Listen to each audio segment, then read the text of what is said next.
Hello అండి, welcome to SS blogs Vijayawada. మన రెస్టారెంట్లో ఈరోజు మంచూరియా వేసి ఫ్రైడ్ రైస్ చేయబోతున్నాం. అది ఎగ్తో చూద్దాం రండి. ఆయిల్ పోసాను, ఎగ్ పగలగొట్టి వేసి కలుపుతున్నాను. 1 by 1 ఇంగ్రీడియంట్స్ అన్నీ వేసి మంచిగా రోస్ట్ చేసి మంచి టేస్టీగా చేయబోతున్నాను. చూడండి, క్యాబేజీ, క్యాప్సికమ్, క్యారెట్, బీన్స్ వేసాను. కొద్దిగా ఆయిల్ పోసి అల్లం వెల్లుల్లి పేస్ట్ వేసి కలుపుతున్నాను. ఇప్పుడు మనం మంచూరియాని తీసుకొని చిన్న చిన్న పీసెస్గా కట్ చేసి అందులో వేయబోతున్నాను. చూడండి,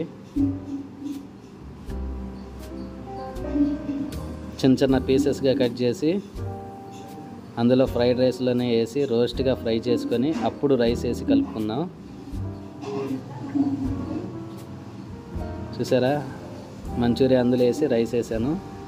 కలుపుతూ కలుపుతూ కలుపుతూ ఉండి ఇప్పుడు తగిన మసాలాలన్నీ వేసి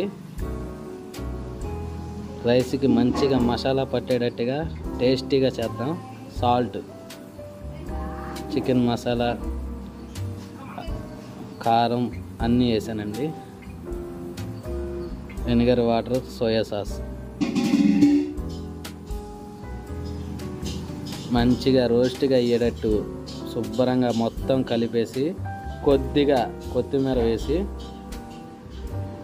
ఫ్రై చేసిన తర్వాత ప్లేట్లోకి తీద్దాము. అయిపోయింది. ప్లేట్లోకి సర్వ్ చేసేసి